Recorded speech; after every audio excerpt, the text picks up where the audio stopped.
बोलिए मेरे बांके बिहारी लाल की जय।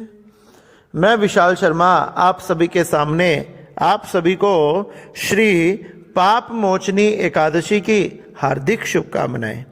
एक समय श्री युधिष्ठिर जी महाराज भगवान श्री कृष्ण के पास जाकर पूछने लगे कि हे कृष्ण, आप मुझे कृपया कर चैत्र मास की कृष्ण पक्ष की एकादशी का क्या नाम है, उसकी क्या कथा है, क्या विधि है, आप कृपया कर मुझे बताएं।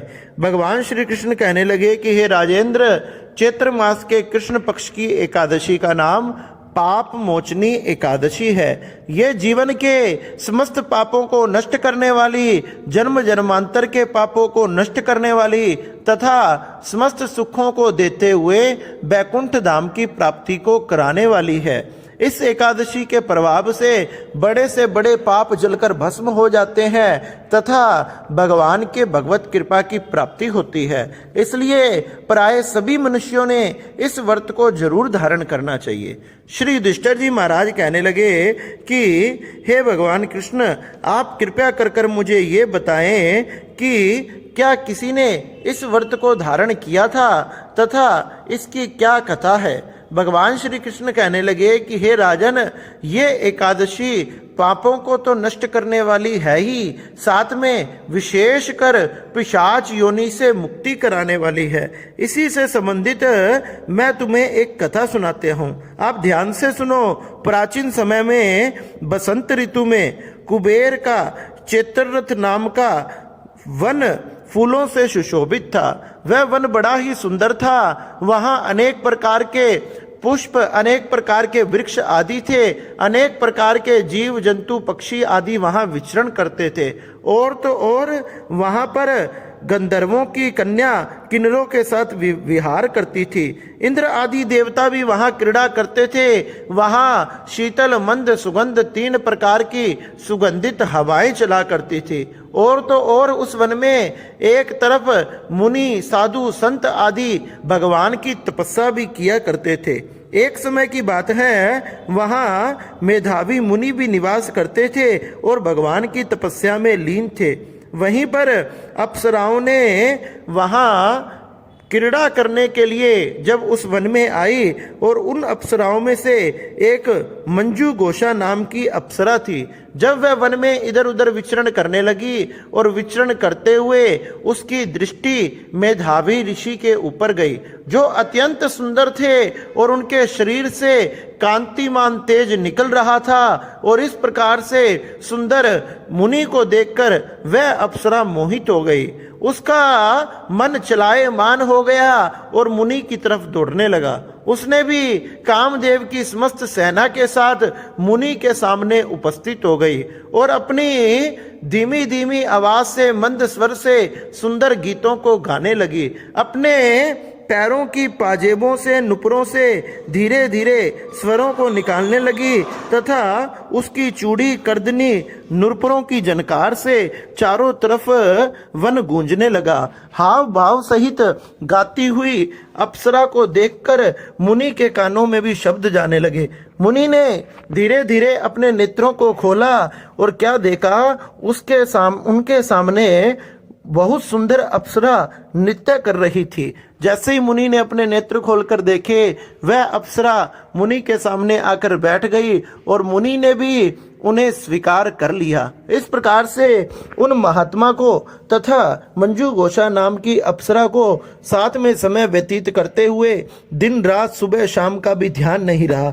इस प्रकार उन्हें बहुत से वर्ष व्यतीत हो गए। एक दिन मंजू घोषा ने स्वर्ग को जाने का विचार किया तथा वह सोचने लगी कि अब मैंने जाना चाहिए। इसलिए वह मुनि से कहने लगी कि हे मुनि, अब मुझे घर जाने की आज्ञा दीजिए। मेधावी मुनि बोले कि हे सुंदरे, अभी तू संध्या काल में ही तो आई है, प्रातः काल होते ही चले जाना। मुनि के इस वचन को सुनकर वह डर गई और वह सोचने लगी कि मुझे यहाँ आए 57 वर्ष 9 महीने और 3 दिन व्यतीत हो चुके हैं। इतना समय हो चुका है और मुनि को इसका ध्यान भी नहीं है। जब वह फिर से कहने लगी कि हे मुनि, मुझे घर जाने की आज्ञा दीजिए, अभी बहुत समय व्यतीत हो चुका है। जब मेधावी मुनि बोले बहुत समय व्यतीत हो चुका है, जब जैसे ही मेधावी मुनि ने ध्यान लगाकर देखा, तो जैसे ही ध्यान लगाकर देखा, उनको ने क्या देखा कि उन्हें 57 वर्ष व्यतीत हो गए हैं। अपने नेत्र को खोलते हुए आंखें उनकी क्रोध से लाल हो गई तथा उनके होठ फड़फड़ाने लगे। कहने लगे, अरे दुष्टनी, अरे पापनी, तूने एक महात्मा की तपस्या को भंग कर दिया, मेरे समस्त जीवन के पुण्यों को नष्ट कर दिया। 57 वर्ष तक मैंने तेरे साथ भोग किया, रमण किया, और तुमने मुझे तनिक भी नहीं बताया। जा, मैं तुझे श्राप देता हूं, तू पिशाच योनि में चला जा, अभी पिशाचनी बन जा, तुझे धिक्कार है। मुनि के वचन सुनते ही वह कांपने लगी तथा जोर जोर से विलाप करने लगी। मुनि के चरणों में बार बार बैठकर विनती कहने लगी कि हे मुनि, मैंने इतने वर्षों तक आपकी सेवा की है, कृपया कर कर मुझे आप इस पाप योनि से निकालने की कोई मार्ग बताइए, कोई उपदेश दीजिए। जब वह बार बार विनती करने लगी तो मुनि ने बताया, चैत्र मास के कृष्ण पक्ष में पाप मोचनी नाम की एकादशी आती है, अगर तुम उसका व्रत धारण करोगी तो तुम्हारी ये पिशाच योनि छूट जाएगी और तुम फिर से अपने लोक को चली जाओगी। इस प्रकार मुनि उसे उपदेश देकर वहां से चले गए और वहां से चलते हुए अपने पिता च्यवन मुनि के आश्रम में आ गए। पिता ने कहा कि पुत्र, तुमने ये क्या कर दिया, अपने जीवन की समस्त तपस्या को, पुण्यों को नष्ट कर दिया। जब मेधावी ऋषि कहने लगे कि हे पिताजी, आप मुझे कृपया कर कर कोई प्रायश्चित बताइए जिससे मेरे समस्त पाप नष्ट हो जाएं, तो पिताजी ने भी यही कहा कि तुम भी चैत्र मास में कृष्ण पक्ष की पाप मोचनी एकादशी को धारण करो। इसको धारण करने से तुम्हारे पर्वत के समान पाप भी नष्ट हो जाएंगे। पिताजी के कहने से मुनि ने इस व्रत को धारण किया तथा समस्त पापों से छूट गए तथा भगवान का भजन करते हुए भगवत धाम को चले गए।